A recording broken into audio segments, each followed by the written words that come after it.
The Star Sport podcast is brought to you by Access Credit Union. Access Credit Union, funding dreams for over 50 years.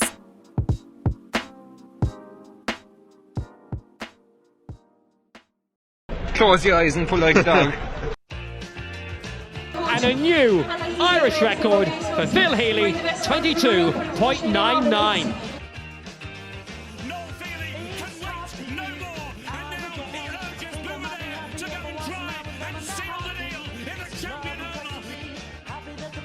Christy Cooney hands over the Sam Maguire Cup to Graham Canty, Cork All-Ireland champions for the 7th time ever. Hello and welcome to another episode of the Star Sport podcast. I'm your host Matthew Hurley and I'm joined today by Star Sports reporter Sean Holland. The Star Sport podcast is brought to you in association with our friends at Access Credit Union. Access Credit Union, where your bank really does matter. Choose Credit Union, choose local, choose community. Now later on the show, Kieran will be joined by Cork Camogie and Courcey Rovers star Saoirse McCarthy. Saoirse was in Croke Park this week for the launch of AIR as the official telco partner of the Camogie Association and 3-year sponsor of the Under-16 Camogie All-Ireland Championship. But first, we will discuss the recent goings-on in the County Football Championship and the Carbery Hurling and Football Championships. Now, I know, Sean, the semi-finals is this weekend, but we'll have to touch on the quarter-finals last weekend in the Premier Senior Championship first.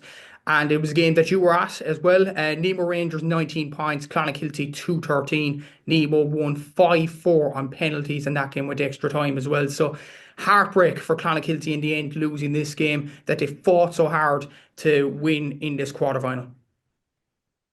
Yeah, it was a very tough one, Matt, for Clon to take. To leave the championship on penalties. It's a cruel exit, but it's the nature of the beast. With the split season, just having to get games played, and the fact that it's postponed already. Hands are tied, but Clon can be very proud of their effort now last Sunday inside in Bandon. I know most people were delighted to get into Bandon with the games called off the week prior and the horrendous day we had the day before.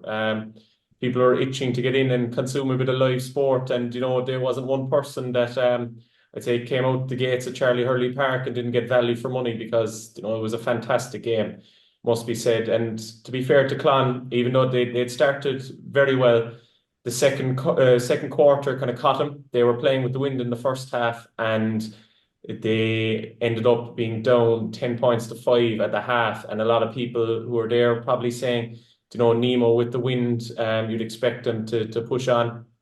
But in fairness to Clon, they came roaring back into it. The black card, all right, did help them a small bit with the numerical advantage, but still you have to put the ball over the bar and the ball in the net, and that's what they did. They had some fantastic performances all throughout the field, were very good. Conor Daly up top for Clon was exceptional, and then Ross Mannix around him as well, kicked 1-3, fantastic. And, their defence locked down Nemo's main men.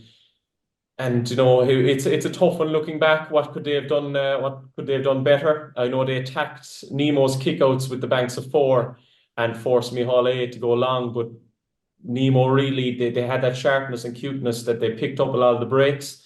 So Clon didn't get as much possession as they probably would have wanted with the wind. And that kind of caught them. But in the second half, they were forced to play their running game, and they really went straight at Nemo, and a couple of goals came from that. Then once it went into extra time, bodies were tired, fellas were cramping up, and it was a really tight affair.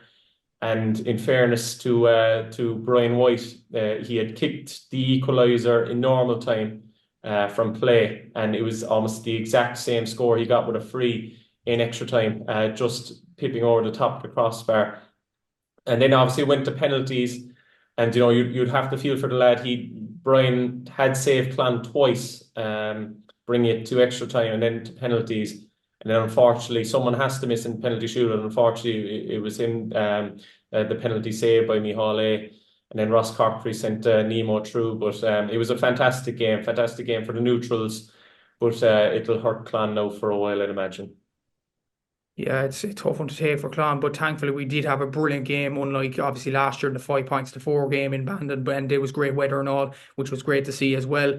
And disappointment obviously for Clon, Sean, but just a question before we move on from this game. Are you in favour of penalty shootouts in county championships? I know we have to get stuff done throughout the championships. This game had to be replayed as well. There's some GA figures that are for penalty shootouts. Tom Morrissey was one of them in the Limerick hurling semi-finals last year. Some are against it as well. The vast majority are against it because it's not in the ethos of Gaelic games. But what do you think about penalty shootouts yourself? Would you be for it or against it?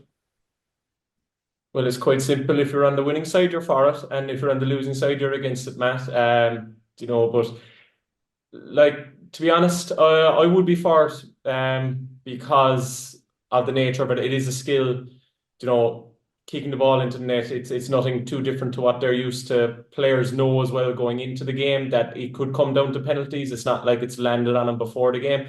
So I'd imagine Nemo and Clon probably had thought it out who'd be their penalty shooters. Sometimes you even see club teams that if they have a player who's more equipped to saving penalties, you even saw it there last year with Castlehaven putting Damien Collan in goal because he had that prior goalkeeping experience. So teams are prepared for it. They know it's coming. They know it's a possibility. And it's just with the split season, you have to get games played because you could be going down the lines of the Dublin Meath Classics there. You could be playing 3 or 4 games. So, it's a tough one. There's 2 and 4 against it. As I said, if you win it, they're great. If you don't, they're the worst thing ever. But the fact that teams know going into the game that penalties could decide it, there's no one being caught out. So, it's a tough one, but it's here to stay, I'd imagine, Matt.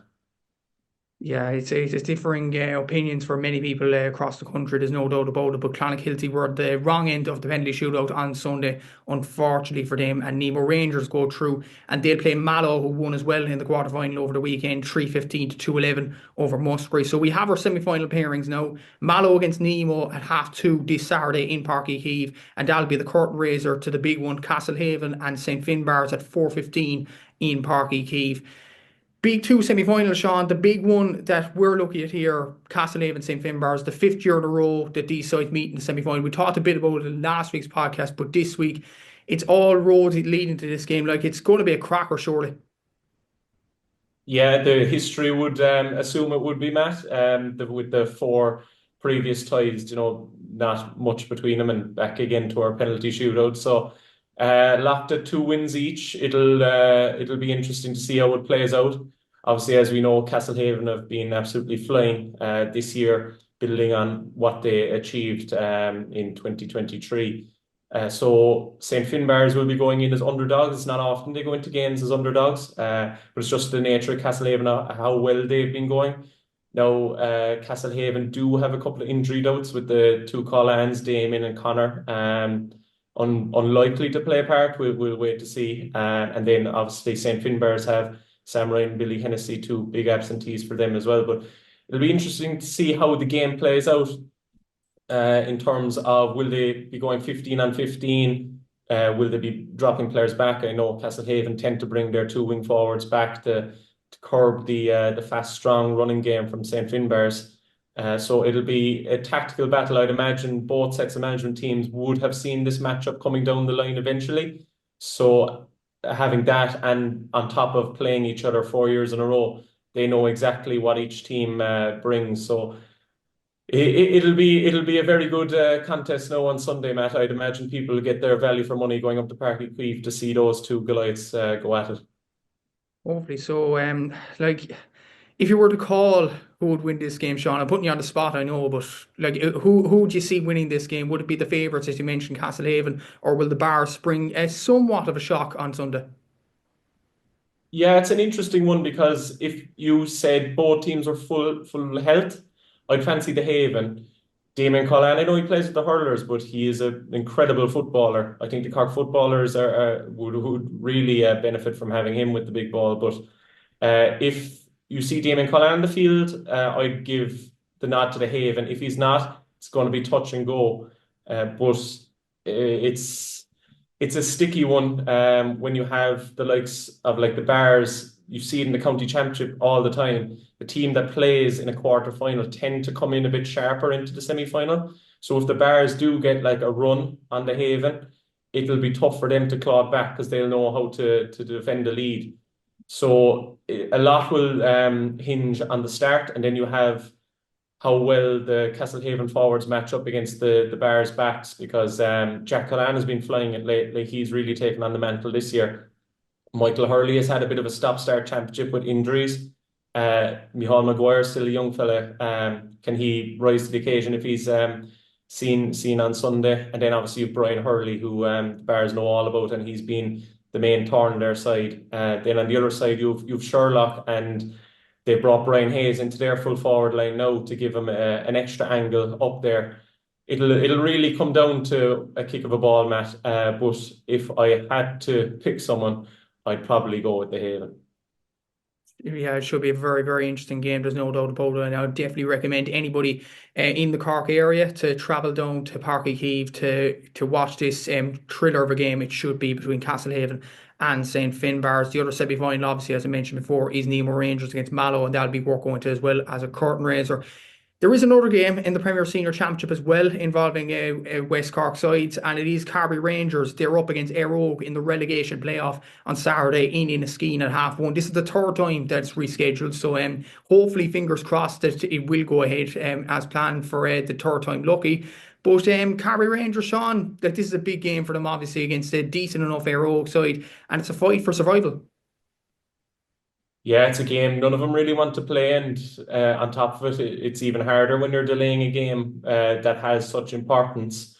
You know, Gabriel Rangers and probably Éire Óg lads as well probably had like holidays booked or things planned, and next thing is pushed back on the long finger, and you're going out to training on a wet Tuesday evening. You know, it's a different matter when you're looking ahead to a county final or a divisional final, but when you're being pushed back in a relegation final, it heightens the tension another bit. So I'd imagine it'll be a very cagey affair in Inniskeen. But you'd have to think that Gabriel Rangers will come out on top in this. I just think they will probably they will edge it. No, they will be concentrating big time. Éire Óg will have an eye on John O'Rourke. John O'Rourke's been flying it for Gabriel Rangers this year, and then Gabriel Rangers will have to keep an eye on Colm O'Callaghan, obviously. Gabriel Rangers are down a couple of players. Kieran Santry, big loss. Barry Kerr, another one.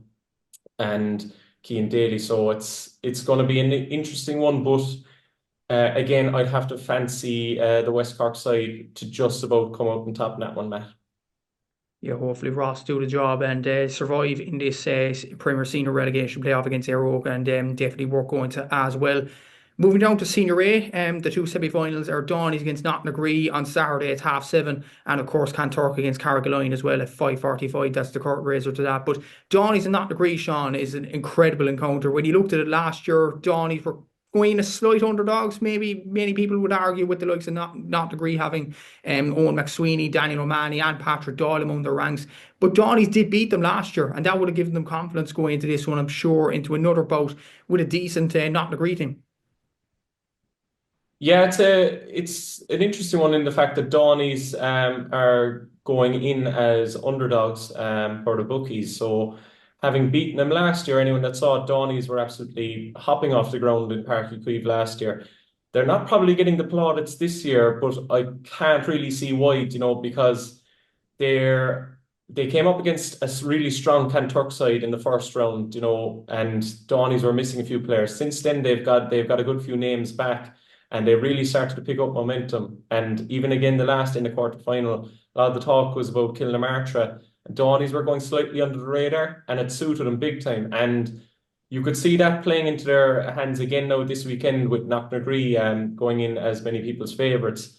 So it'll be fascinating to see what Knocknagree do in terms of what have they learned from last year. Obviously, Fionn Hurley took them apart in the game in Páirc Uí Chaoimh last year, and they were switching men on him. They couldn't find someone to mark him.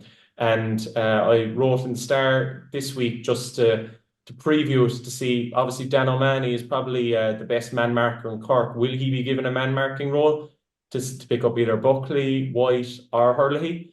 Or will he be let go up the field? It's one to watch, because you just know if O'Mahony's on one of the three, they're pretty much going to be locked down for the game. He's just an incredible defender. He had the shackles on David Clifford down in Fitzgerald Stadium earlier on in the year.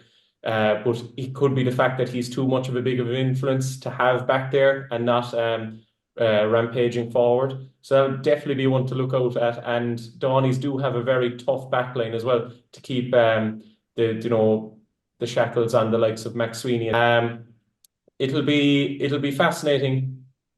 I know Declan O'Dwyer, their manager, was saying the media weren't giving enough credit. But this member of the media will, and I'd say that Dohenys will make a final. Be interesting as well to see, and hopefully Dohenys make the final as well, and there will be a few West Cork teams in the finals of these competitions as well. Moving on to Premier Intermediate semi-finals, and the two semi-finals, just to mention them, are Ahabolog against Neva Vaughan on Friday at 7:30 in Macroom, and Kilshannigan Eve Lera is on Saturday at 4 p.m. in Ballincollig. Two interesting games there as well. In the Intermediate A Championship, both sides of the draw have West Cork involvement, which is great to see. And Gabriel Rangers produced quite the shock over last weekend in their rescheduled fixture against Mitchelstown. They beat the Avondhu team 13 points to 10 with you had Markeen and Cohalamani both playing for Mitchelstown, but Gabriel Rangers produced quite the shock in overcoming them. And their reward is a match against Glanmire in the semi-final this Saturday in Clon at 4 p.m. So Gabriel Rangers off the back of a high after winning against Mitchelstown, and they've now won 3 out of 4 championship games so far this year, so they're going with quite confidence. They are, Matt, and I was talking to Mike O'Brien, their manager, during the week, and he was thrilled with their performance against Mitchelstown. Again, they were going in as underdogs against a team that boasts Cathal O'Mahony, one of the Cork's brightest young stars, and even had Markeen back from the AFL. So they were going in at full strength, but in fairness to the Gabriels, they knuckled down, and they didn't really let Mitchelstown get a run on them. And Mike even just alluded to the fact that all down through the years, Gabriels might have been known as a team with good individual players, but he really highlighted that they played as a team on Sunday, that it was a case of give the ball to the man in the best position. And that really bore its fruits on Sunday.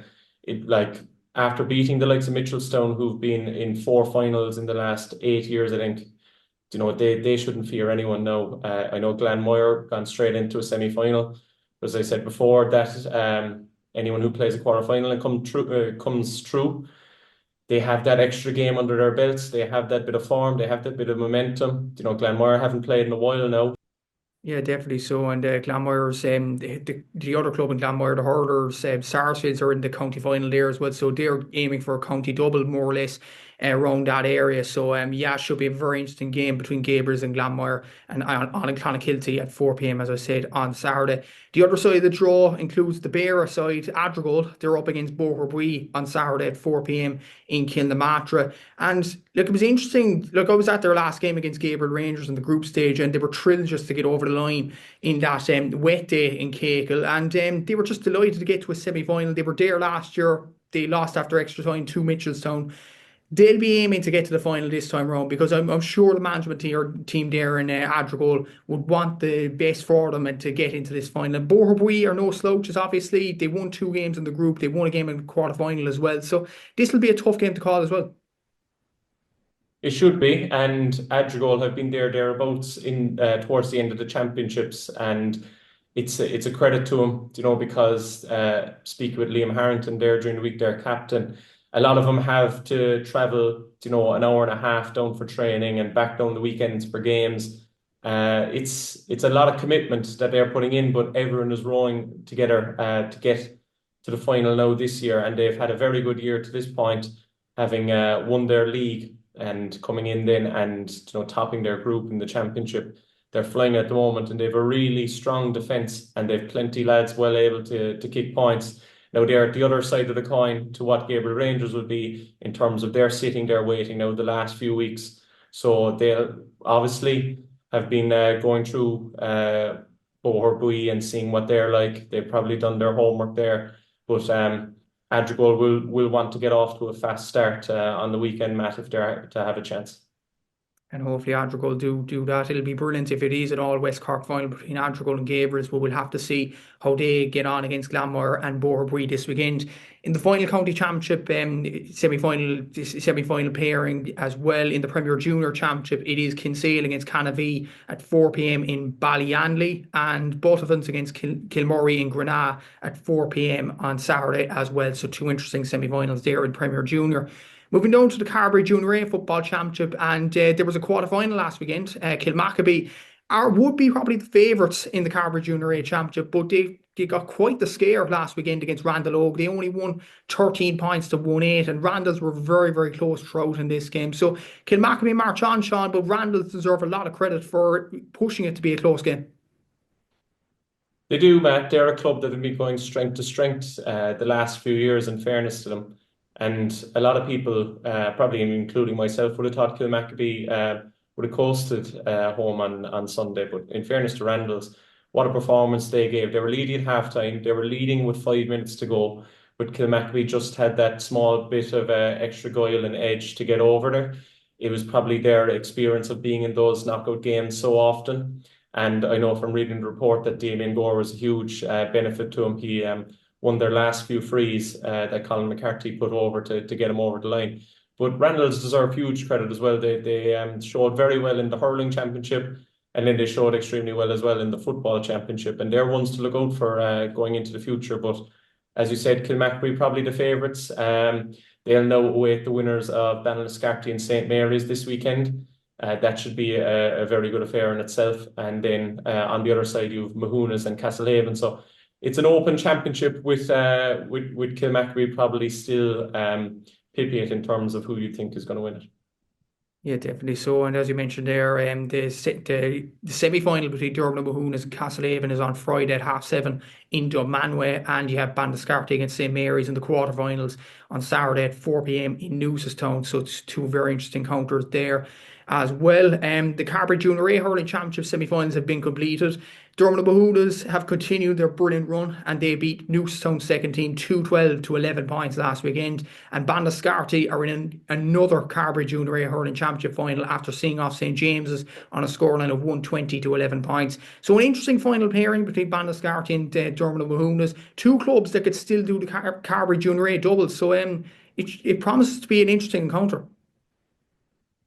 Yeah, it should be. I know we'll probably discuss it in depth when we get closer to the time, but it's in the case of Mahonas, it's rising tide floats all boats.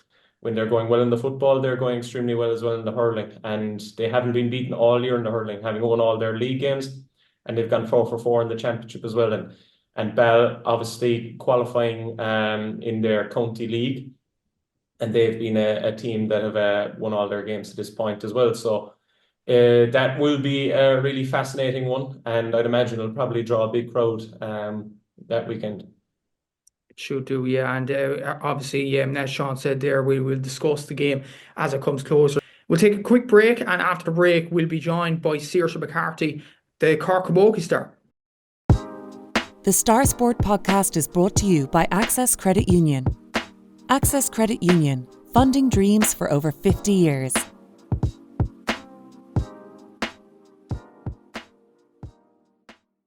So you're welcome back to the Star Sport podcast, and in a bit Kieran will be chatting to Saoirse McCarthy about her exploits in the Cork Camogie team and her new life up in Dublin as well. But before that, Sean, just a discussion on Saoirse herself. She's nominated for the Camogie Player of the Year, and so she is definitely one of the main players in terms of Camogie, not just in Cork but in the whole country itself. So she's a brilliant player and a brilliant ambassador too.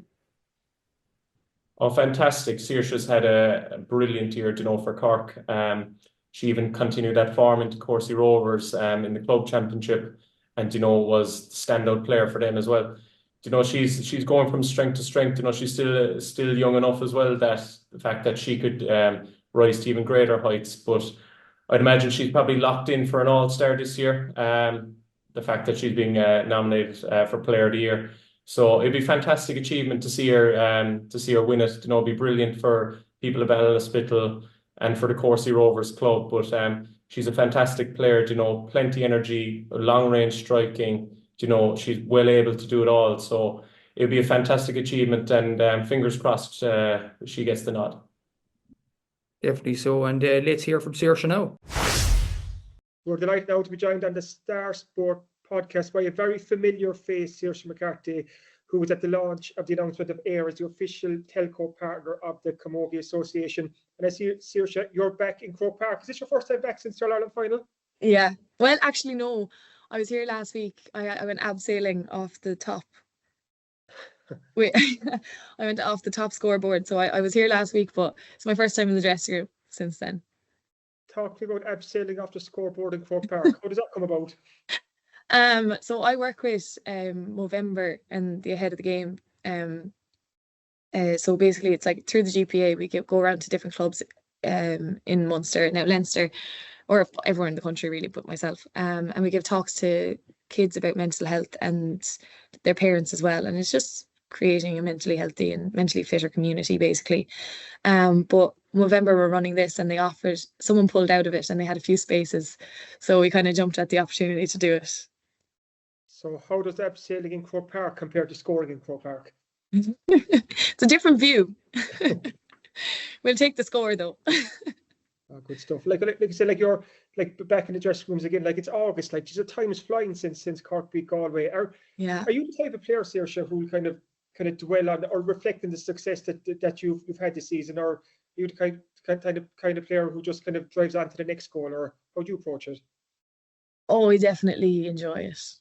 100%. Like you have to. What's the point if you're not going to enjoy it when it happens and when it comes around? Because you never know when it's going to happen again, and I think it's really important to enjoy it. I'm living up in Dublin now at the moment, so I'm back training. I'm with TUD at the moment, and I'm doing a master's up here, so flat out busy. And we were with Courcey's, we got to the quarter-final this year, the club championship, so been really, really busy as well afterwards, so you don't really have too much time to dwell on it, but 100% you have to enjoy it. And I would look back on, I remember my dad now, we'd sit down and we'd just watch the match and just see something that you didn't see before or something like that. Yeah.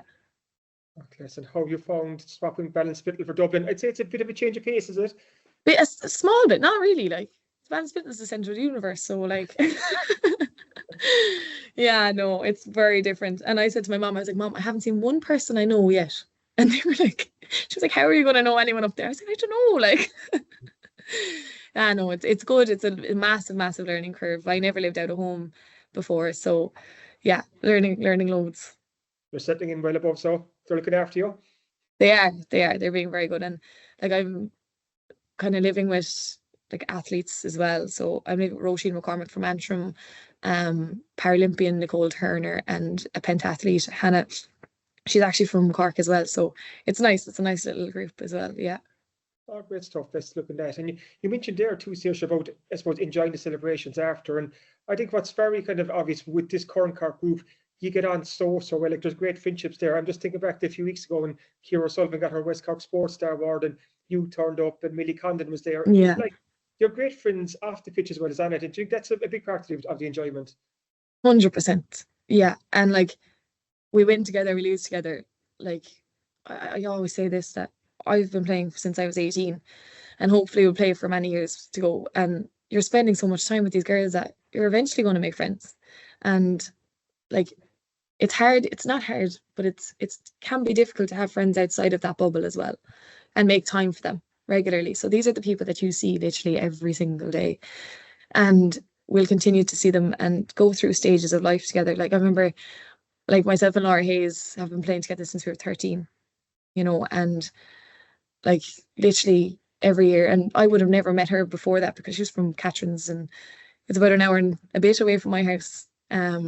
But we've been playing together since we were 13. We've grown up together. We've gone through school, gone through college, and like the rest of life now as well. Like, and it's an interesting relationship. I think you can lose your school friends, or you can lose your college friends, your homegrown friends that, you lose contact, but Camogie can bring people together. And I think we're a very tight-knit group. And obviously, I never mentioned Fiona Keating, your partner in crime from... Yeah. Like, you've really shared a special journey the last couple of years. Yeah, it's been unreal. And like, I think we lift the cup together because it's just, it's class, like, and to have two of us from Courcey's is a massive testament to the club as well. Just on courses there, how important is this club in your success, in your role, in your development? And to think like your coach now by Sarah Hayes, like kind of a club legend herself, you know, kind of like you can bring it all back to courses, can't you? 100%. And like growing up together, and like you start there and you finish there, and like the support that we've had. I remember like even when we were really successful getting to county finals in 2018 and 2020, like the buzz around the place, like they just love GA. And when the lads were winning then in 2021 and stuff, and like just the buzz around the whole club and the whole parish when GA is going well, and everybody wishes us so well. And I remember Fiona hates it sometimes when she's working in the shop and everyone to be into her and asking her questions and then analysing games. But I'm like, isn't it great that they watch the game where they're interested and they really care? And she was like, yeah, I suppose. Yeah. And when you're thinking so, Saoirse, who were your kind of Courcey heroes when you were growing up? Who were the kind of role models that you looked towards? Definitely Sarah. Like she coached me underage when we were 16, won the county final under 16B when I was a year younger, and like just learned so much from her, and definitely wouldn't be the player I am today without her. Like you see the likes of Christine O'Neill, absolute legend, and like is kind of underrated in what she gives to the club. I feel at times like she has Cork senior medals as well, and I just think like she filled boots this year that we were struggling to fill, and she went in goal for us for the club, and she was just literally just drove us on and put a shoulder to the wheel, and it was a testament to who she is, you know. And she had no, like she didn't have to, like she's after having a baby and coming back to play with us and giving her time. Yeah. And how do you adapt to that? Like you said, you used to look up to Sarah, and now there's girls around Courcey's looking up to you. Like I know you're still young, only 23, 24, but look at what you've won over the years. It's incredible already. Like you've kind of naturally become a kind of a role model and a hero to these girls. Yeah, Gina, I don't know about that, but like I remember I gave one of the head of the game talks down in Courcey's only a couple of weeks ago, and it's unreal to go back and just not meet them, but get to know them a little bit better, and they can get to know you on a better level as well, because I feel like sometimes it's in passing or like they're watching the game and they don't really know you, whereas I'd always go down and try and have a chat with the younger girls and see how they're getting on. And like I think the underage in Courcey's might be struggling a little bit at the moment. I feel like I don't know whether it's a lack of belief or we probably just don't have the numbers to compete at the moment, and it's just about keeping it going, keeping girls playing. Really, like the amount of people that drop off is crazy. I think if I'm the only one left my age playing senior now, Fiona's the only one left playing her age senior. There's no one the year above me. Grania Hannon is the only one left playing her age, and there's probably all the girls going to Australia and stuff. We've been really, really depleted. So it's just about getting people to stick on and getting girls to keep playing. And that's where the success that yourself and Fiona have had over the last couple of years, that's probably really important too, you know, kind of for your teammates to get to play with, like you're a two-time All-Star now, you're nominated for Senior Player of the Year again. Fiona's been nominated for an All-Star before. Like you have All-Ireland medals in your back pockets. That's good for the clubs here, isn't it? You know, just it keeps the club in the headlines and into the forefront of our thinking. Yeah, that's it. And it's just putting, like you read a programme and you see Courcey Rovers on the page, and like I think that's what's really important. And if we can keep doing that, long may it last, and hopefully that there'll be someone else, there'll be another Fiona Keating or Saoirse McCarthy coming up through the ranks in a couple of years, and we'll be replaced as well, you know. So look, Rachel and Sarah had the flag before us, and I think it's just a case of passing it down now again. You mentioned Rachel. I think Rachel Maloney, I think she's 3 All-Stars before 2, is it? Also, what did that mean for us? You could become Courcey's most successful camogie player in a couple of weeks' time if you pick up a third All-Star. So you're going to go right to the top of the charts at home? No, you see, because you don't measure success on All-Stars, you measure them on All-Irelands, and they still trump me now a fair bit. So I have a bit to go. And speaking of All-Irelands, I know it's next year. Like we're still basking in the success of this year, but a 3 in a row for Cork, that's a nice kind of target to work towards. It is, yeah. Sure, we want to win every year, you know, and that's no different whether you're going for 1 or 2 or 3, it doesn't matter. You still have to go out and play every game to your best ability. And I just think that if we can do that, keep our heads to the ground, don't be worrying about 3 in a row, because we have to win A, B, and C before we can win that. You won't see me talking about 3 in a row. You won't. I just think we go out every year to win, and that doesn't change. There's huge potential in this Cork team. You think about the age profile, there's this feeling like there's more to come from you. But every year is different. Like 2023 and 2024, while you can say it's the same group, we lost a good shot of players, a good shot of management. We had a big turnover between last year and this year. So every year is different, and you never know what's going to happen. So it's just a case of next year is different again. And you start again from square one. And obviously you can build and you take your learnings with you, but you have to be able to let go of what's happened in the past, no matter whether you won or lost. That's done now. That's in the bag. That's put away. You can enjoy it now while we're here, but once we get back next year, it's a case of starting from square one. Good stuff. And the very final question, and an important one for your Cork teammates and Courcey's teammates. When you're down in training next, will you have a Cork accent or a Dublin accent? Oh, I actually might have an Antrim one. I'm living with Roisin McCormack, so I might have a little bit of a northern twang. Good stuff. That's your shit. Thank you so much for joining us. I really appreciate it. Thanks a million, Kieran. The Star Sport podcast is brought to you by Access Credit Union. Access Credit Union, funding dreams for over 50 years.